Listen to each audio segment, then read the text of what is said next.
പാടാ, വലിയ പാടാ ഇനി അവളെ പൊക്കാൻ. കല്യാണം കഴിഞ്ഞ സ്ഥിതിക്ക് ഇനി ഫുൾ ടൈം ബോഡി ഗാർഡായി മണപ്പിച്ച് അവൻ കൂടെ തന്നെ ഉണ്ടാവും. ഈ പറയുന്ന അവൻ പണ്ടും ഉണ്ടായിരുന്നല്ലോ. അവന്റെ കൈ നല്ലയോ നമ്മൾ അവളെ പുഷ്പം പോലെ പൊക്കിയത്. അത് പണ്ട്. അന്ന് അവൻ വെറും അവശകാമകൻ. ഇപ്പൊ അവന്റെ ഗ്രേഡ് കൂടി, പ്രമോഷൻ കിട്ടി. ഭർത്താവ്, ഹസ്ബൻഡ്, ഭർത്താവ്. പിന്നെ ഭർത്താവായ നമുക്ക് എന്നാ ചായ? ഇത് കണ്ടാ തോന്നും നമ്മളിതുവരെ പൊക്കിയത് മുഴുവൻ ഭർത്താവില്ലാത്തവളമാരെയാണെന്ന്. എന്റെ നമ്പിടി, താനൊന്ന് അടങ്ങ്. അവൾക്ക് നമ്മുടെ കയ്യിലെത്താൻ യോഗം ഉണ്ടെങ്കിൽ കർത്താവ് തമ്പുരാൻ അവളെ എത്തിച്ചിരിക്കും. ഇയാൾ ഇങ്ങനെ ഇവിടെ നീസാരം പറഞ്ഞോണ്ടിരുന്നോ? കുളിയില് എന്നെ കിട്ടിയല്ല ഈ തണുപ്പം പരിപാടിക്ക്. അതെ, കുത്തുകൊണ്ടത് എനിക്കാ. ബാത്റൂമിൽ നേരെ ചൊവ്വയിരുന്ന് ഒന്ന് സുഖിച്ച് കാര്യം കഴിഞ്ഞ കാലം ഞാൻ മറന്ന് ഇരിക്കുമ്പോ പള്ളക്ക് തൃശ്ശൂർ പൂരാ. അവളെ തിരിച്ചു കൊണ്ടുവന്ന് പള്ളക്ക് 2 കുത്തു കൊടുത്ത് പകരം വീട്ടാതെ എനിക്ക് സ്വസ്ഥമായിട്ട് ഉറങ്ങാൻ പറ്റത്തില്ല ചായ. എടോ, താൻ എന്നാ വേണേലും ചെയ്യും, കൂടെ ഞാൻ സഹായിക്കാം. പക്ഷെ തൽക്കാലം ഒന്ന് ഒതുങ്ങാനേ പറഞ്ഞുള്ളൂ. ആദ്യം നമ്മളൊന്ന് സേഫ് ആവട്ടെ. എടോ, എടുത്തു ചാടി നമ്മളിപ്പോ വല്ലതും ചെയ്ത് അത് വിഷയവും. ആ ദത്തൻ നമ്മുടെ പുറകെ തന്നെയുണ്ട്, അവനെ സൂക്ഷിക്കണം. അവനെ കൊല്ലൂന്ന് മറ്റോ സ്റ്റൈലായിട്ട് വീരവാദം അടിക്കുന്ന കേട്ടല്ല. എന്നിട്ട് എന്തായി? വീരവാദമൊന്നും അല്ല, ഞാൻ കാര്യമായിട്ട് തന്നെയാ പറഞ്ഞു. കൊല്ലുമെന്ന് പറഞ്ഞാൽ ലൂയിസ് അച്ചായൻ കൊന്നിരിക്കും. അച്ചായന്മാരൊന്നും വെറും വാക്ക് പറയാറില്ല. ഓ, എങ്കിൽ പിന്നെ കൊല്ല് അച്ചായ. നമ്പിടി, വരട്ടെ. പിന്നെയും വരട്ടെ വരട്ടെ. അതെ, നിങ്ങൾക്ക് വരുമ്പോഴേക്കും ലോകാവസാനം ഇങ്ങോട്ട് വരും.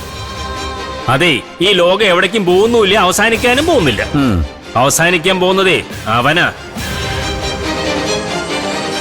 ഉമാദത്തൻ,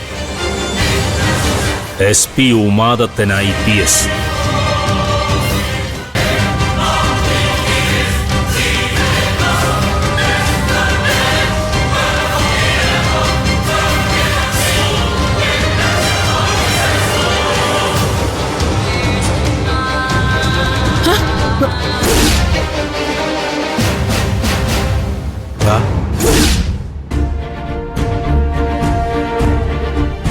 എന്നതാ ഈ ഒളിഞ്ഞു നിന്ന് കേൾക്കുന്ന സ്വഭാവം അവസാനിപ്പിച്ചേക്കണം. ഒരുപാട് തവണ ഞാനിത് പറഞ്ഞു. നിങ്ങൾ ജീവനോടെ ഇരിക്കുന്നത് കാണാനുള്ള ആഗ്രഹം കൊണ്ട് പറഞ്ഞതാ. അറിയാലോ, മുതലാളി അറിഞ്ഞാൽ കൊന്നുകളയും നിങ്ങളെ. ചത്താലും കുഴപ്പമില്ല. ഒളിഞ്ഞു നിന്ന് കേട്ടോണ്ടല്ലേ ഇത്രയും വലിയ സന്തോഷ വാർത്ത ഞാൻ അറിഞ്ഞത്. എന്തു ഏട്ടത്തി? ആ പിള്ളേരുടെ കല്യാണം കഴിഞ്ഞു. ഏത് പിള്ളേരുടെ? ആ ആദിയുടെയും പൂജയുടെയും. നേരാണോ ഏട്ടത്തി? അതെന്നെ, മുതലാളിമാര് തമ്മിൽ സംസാരിക്കുന്ന ഞാൻ കേട്ടതല്ലേ. ഏതായാലും നന്നായി. ആ മോക്കൊരു ജീവിതമായല്ലോ. ഒരുപാട് കാലത്തെ പരിചയമൊന്നും ഇല്ലെങ്കിലും ആ മോളെ എനിക്ക് നന്നായിട്ടറിയാം. പാവമാണെന്നേ, ഒരു പഞ്ചപാവം. ചെറുപ്പത്തിന്റെ എടുത്തിയാട്ടം കൊണ്ടൊരു അബദ്ധം പറ്റിയെന്നേ ഉള്ളൂ. ഏതായാലും എല്ലാം നന്നായല്ലോ, മനസമാധാനമായി. അതെ, ജീവിതത്തിൽ ആദ്യമായിട്ട് ഏട്ടത്തി ഒളിഞ്ഞെന്ന് കേട്ടതുകൊണ്ട് ഒരു ഗുണമുണ്ടായി. അല്ല, എനിക്കും ഈ സന്തോഷ വാർത്ത അറിയാൻ പറ്റിയല്ലോ.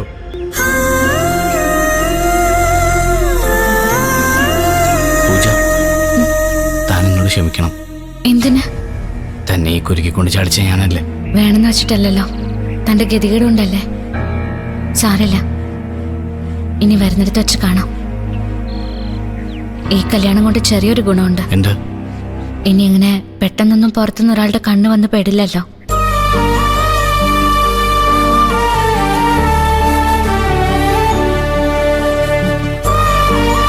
ഈ താലി എനിക്കൊരു രക്ഷാകവചം തന്നെയാ.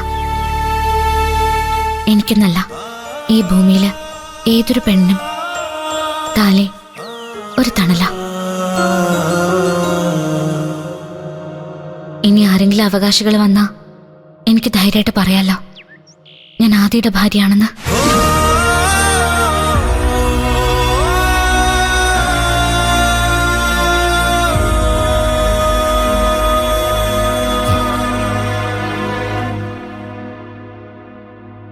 എന്താ, ഞാൻ അങ്ങനെ പറയുന്നതില് തനിക്ക് വല്ല ബുദ്ധിമുട്ടുണ്ടോ? ഏയ്, തനിക്ക് ഓർമ്മയുണ്ടോ നമ്മൾ തമ്മിൽ ആദ്യം കണ്ട ദിവസം? അതിന് ഞാൻ മറന്നിട്ട് വേണ്ടേ? അന്ന് ആ കോഫി ഷോപ്പിൽ വെച്ചല്ലേ?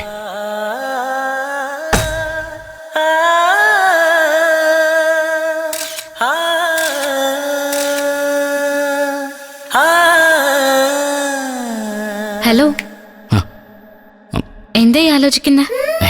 ഓർമ്മയില്ലല്ലേ? ഞാൻ പറയാം. കോളേജ് ബസ്സിൽ വെച്ച് ഫസ്റ്റ് ഇയറിലെ ആദ്യത്തെ ദിവസം താനെന്നൊരു വെള്ള മുണ്ടും വെള്ള ഷർട്ടും ഒക്കെ ഇട്ട് ഇതുപോലെ പുതുമണവാളനായിട്ടാ വന്നത്. അത് പോട്ടെ, താൻ എന്നോട് ആദ്യമായിട്ട് പ്രണയം പറഞ്ഞത് എന്നാന്ന് ഓർമ്മയുണ്ടോ? മറക്കണമെങ്കിൽ ഞാൻ മരിക്കണം. നിന്നെ ഇഷ്ടമാണെന്ന് ഞാൻ ആദ്യമായിട്ട് പറഞ്ഞത് നിന്നെ ആദ്യമായി കണ്ടപ്പോൾ തന്നെ പൂജ. പക്ഷേ നീ അതറിഞ്ഞില്ല. കാരണം ഞാൻ പറഞ്ഞത് എൻ്റെ മനസ്സിനോട് മാത്രമാണല്ലോ. ഈശ്വരാ, അതും മറന്നോ? ആ, ഈ ആദ്യയുടെ ഒരു കാര്യം. എടോ, നമ്മള് ഫസ്റ്റ് ഇയറിൽ ടൂറ് പോയ ദിവസം ആ, ആ, ഇയാൾ അധികം വൈകാതെ മറവിക്ക് വല്ല മരുന്നും കഴിക്കേണ്ടി വരും കേട്ടോ. അന്ന് തന്നോട് ഞാൻ ഇഷ്ടമല്ലാന്ന് പറഞ്ഞപ്പോ തന്റെ മുഖം ഒന്ന് കാണേണ്ടതായിരുന്നു. ഇപ്പൊ അതൊക്കെ ഓർക്കുമ്പോ എനിക്ക് സങ്കടം തോന്നുക. അപ്പോൾ ഇപ്പൊ തനിക്ക് എന്നെ ഇഷ്ടമാണല്ലേ?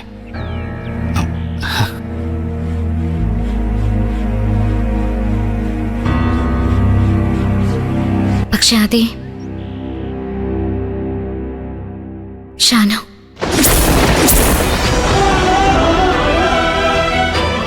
ഷാനുവിനെ മറക്കാൻ എനിക്കൊരിക്കലും കഴിയില്ല.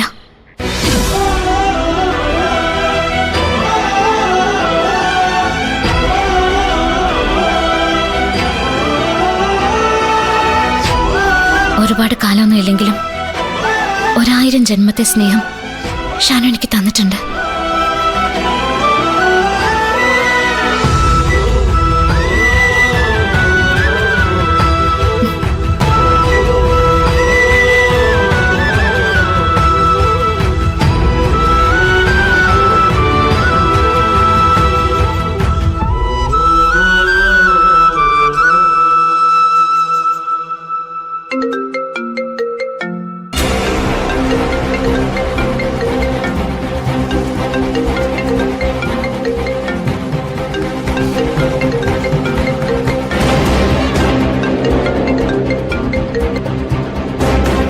ഹലോ, ഞാനാ ഫാത്തിമ.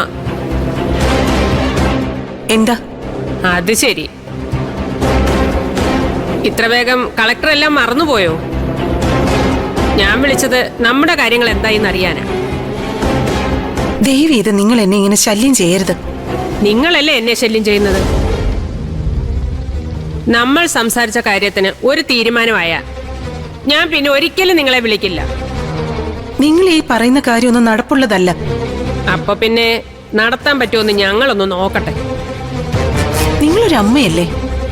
സ്വന്തം മകന്റെ ജീവൻ വെച്ച് ഇങ്ങനെ വിലപേശുന്നത് ശരിയാണോ? ജീവിക്കാൻ വേറെ മാർഗമില്ലെങ്കിൽ പിന്നെ വില പേശാതെ പറ്റില്ലല്ലോ.